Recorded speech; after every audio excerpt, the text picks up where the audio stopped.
പക്ഷെ ഞാൻ പേടിച്ചു പോയി. കാരണം ദ്വാരപാലക വിഗ്രഹം പോയി, മറ്റേ കഥകിന്റെ സാധനം പോയി, സ്വർണം, കട്ട്ലയുടെ സ്വർണം പോയി. ഈ പ്രാവശ്യം പോറ്റി വന്നിരുന്നെങ്കിൽ എന്ത് ചെയ്തേനെ? അയ്യപ്പന്റെ തങ്ക വിഗ്രഹം ഉറപ്പായിട്ട് പോയി. അതായിരുന്നു ടാർഗറ്റ്. അയ്യപ്പൻ സമ്മതിച്ചില്ല. തങ്ക വിഗ്രഹം കൂടി അടിച്ചുകൊണ്ട് പോകാൻ അയ്യപ്പൻ സത്യം സമ്മതിച്ചില്ല എന്നാണ് ഞാൻ വിചാരിക്കുന്നത്. ഞാൻ അയ്യപ്പ ഭക്തനാണ്, ശബരിമല പോകുന്ന ആളാണ്. അയ്യപ്പൻ അങ്ങനെയാണ്. കോടതി ഇത് വന്നപ്പോ കോടതി ഇത് ചകഞ്ഞ് നോക്കിയപ്പോഴാണ് പഴയ കഥകൾ മുഴുവൻ ഇങ്ങനെ പുറത്തു വന്നത്. അപ്പോഴാണ് 2025 ഈ കള്ളത്തരവും കൂടി പുറത്തു വരുന്നത്. ഇതെല്ലാം അറിഞ്ഞുകൊണ്ട് ഇയാളെ വിളിച്ചു വരുത്തി വീണ്ടും തങ്ക വിഗ്രഹം അടക്കമുള്ള അവിടെ ഇനി എന്തൊക്കെ ബാക്കിയുണ്ട് അതൊക്കെ അടിച്ചുകൊണ്ടു പോകാനുള്ള പരിപാടിയായിരുന്നു ഇത്. ദേവസ്വം ബോർഡിലെ CPM യൂണിയനിൽപ്പെട്ട ഒരു ഗ്യാങ് ഉണ്ട്. ആ ഗ്യാങ് കൂടിയാണ്. ഇതിന്റെ ഇടയിൽ വേറൊരു കാര്യം കൂടി ഉണ്ടായി. നമ്മുടെ മന്ത്രി വാസവന്റെ നിയോജക മണ്ഡലമായ ഏറ്റുമാനൂർ വലിയ ശിവക്ഷേത്രമുണ്ട്, മഹാദേവ ക്ഷേത്രം.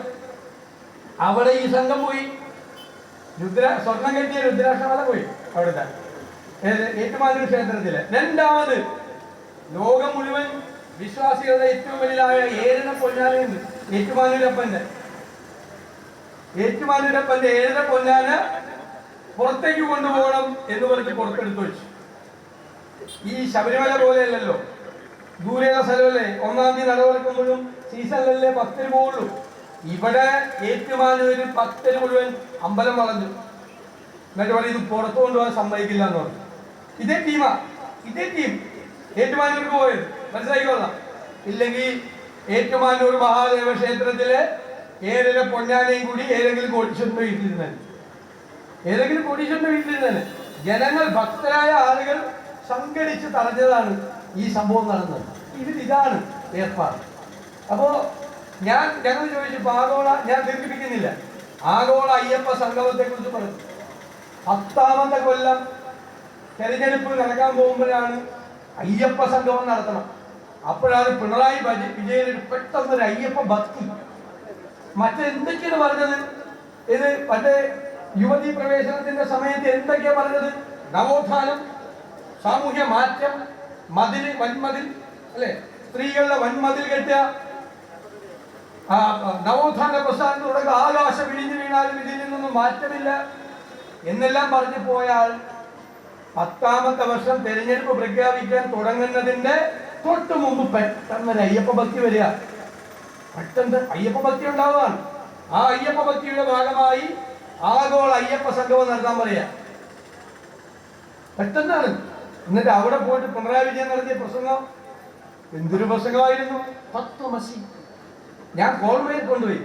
പിണറായി വിജയൻ അത് നീ തന്നെയാണ് എന്നുള്ള വലിയ ഗീതാവാചകങ്ങളും അത് അവിടുത്തെ തത്വമസി എന്നെല്ലാം പറഞ്ഞു കേട്ടിട്ട്. പക്ഷേ ഞാൻ പത്രത്തിന്റെ പറഞ്ഞത് ഞാൻ ഇവിടെ ആവർത്തിക്കാം. എഴുതി കൊടുത്ത ആൾക്കും അറിയില്ല, ശബരിമലയിൽ പോയിട്ടില്ല, വായിച്ച പുള്ളി ശബരിമലയിൽ പോയിട്ടില്ല. ശബരിമലയിൽ ഒരു പ്രത്യേകതയുണ്ട്. ഈ തമിഴ്നാട്ടിൽ നിന്നുള്ള ആളുകളാണ് ഏറ്റവും നന്നായി മലയാളികളെക്കാൾ ശരണം വിളിക്കുന്നത്. ഒരു സ്വാമി അയ്യപ്പോ എന്ന് നമ്മൾ വിളിക്കുന്നതിന്റെ കൂടെ അവരുണ്ടാക്കി കൊണ്ടുവരുന്ന ശരണം വിളിയുണ്ട്. അവരിങ്ങനെ ഈ കയറ്റം കയറാൻ വേണ്ടി നടന്നു കയറുന്ന കാലത്ത്, ആദ്യകാലത്തൊക്കെ ഇങ്ങനെ കല്ലും മുള്ളും ഒക്കെ ചവിട്ടിയാണ് പോകുന്നത്. അപ്പൊ അവരൊരു ശരണം വിളി എന്ന് പറയുന്നത് കല്ലും മുള്ളും കാലുക്കും എത്താന്നാണ്. അതായത് അയ്യപ്പ ഭക്തി നമ്മുടെ മനസ്സിൽ നിറയുമ്പോൾ കല്ലും മുള്ളും, സാധാരണ കല്ലും മുള്ളും ചവിട്ടിയ കാല് കീറും. ഇത് പ്രശ്നമില്ല, അത് കാലിന് മെത്തയായി മാറും. അതാണ് അയ്യപ്പനുള്ള വിശ്വാസം. അപ്പൊ കല്ലും മുള്ളും കാലുക്കും എത്ത എന്നാണ്. പിണറായി വിജയൻ എഴുതി കൊടുത്ത ആൾക്ക് പറ്റിയതാണോ, പുള്ളി വായിച്ചപ്പോ പറ്റിയാണെന്ന് അറിയില്ല. പുള്ളി വായിച്ചപ്പോ പറഞ്ഞു കല്ലും മുള്ളും കാലി കുത്താന്ന്. ഞാൻ ചോദിച്ചു അത് ഏത് കുത്തയാണെന്ന് ചോദിച്ചു. എഴുതി കൊടുത്തവനും അറിയില്ല, വായിച്ച ആൾക്കും അറിയില്ല. അയ്യപ്പ ഭക്തി കൊണ്ട് പറയാണ് ഇത്. എന്നിട്ട് പറയാണ് പോവാണ്. ഏത് പാസ്പോർട്ടൊക്കെ കിട്ടിയിരിക്കുകയാണ്, പോവാണ് പരിപാടി ഇവിടുന്ന്. അപ്പോഴാണ് ശബരിമലയിൽ മാസ്റ്റർ പ്ലാൻ. 10 കൊല്ലം 9.5 കൊല്ലമായിട്ട് അവിടുത്തെ വികസന പ്രവർത്തനത്തിന് വേണ്ടി ഒരു കാര്യം ചെയ്തിട്ടില്ല. ഉമ്മൻചാണ്ടിയുടെ കാലത്ത് വികസന പ്രവർത്തനത്തിന് ഏറ്റവും തടസ്സമായത് വനഭൂമി കിട്ടില്ല. വനഭൂമി വാങ്ങിക്കുക എന്നുള്ളത് സങ്കീർണമായ ഒരു പ്രക്രിയ, മുഴുവൻ നടപടിക്രമങ്ങളാണ്. ആ നടപടിക്രമങ്ങൾ മുഴുവൻ പൂർത്തിയാക്കി 112 ഹെക്ടർ സ്ഥലം വനഭൂമി വാങ്ങിച്ചു. ഏകദേശം 300 ഏക്കറിൽ താഴെ. വനഭൂമി മേടിച്ചാൽ ഒരു പ്രശ്നമുണ്ട്. അത്രയും ഭൂമി നമ്മൾ വേറെ കൊടുക്കണം വനംവകുപ്പിന്. ഇടുക്കി ജില്ലയിൽ ഉമ്മൻചാണ്ടി സർക്കാർ അക്വയർ ചെയ്ത് ഈ 112 ഹെക്ടർ സ്ഥലം വനം വകുപ്പിന് കൊടുത്തു. 300 ഏക്കറോളം ഭൂമി സ്വന്തമായി. സ്വാമി അയ്യപ്പൻ റോഡ് ഉൾപ്പെടെയുള്ള വികസന പ്രവർത്തനങ്ങൾ, ആശുപത്രികൾ ഉൾപ്പെടെയുള്ളത് ആരംഭിച്ചു.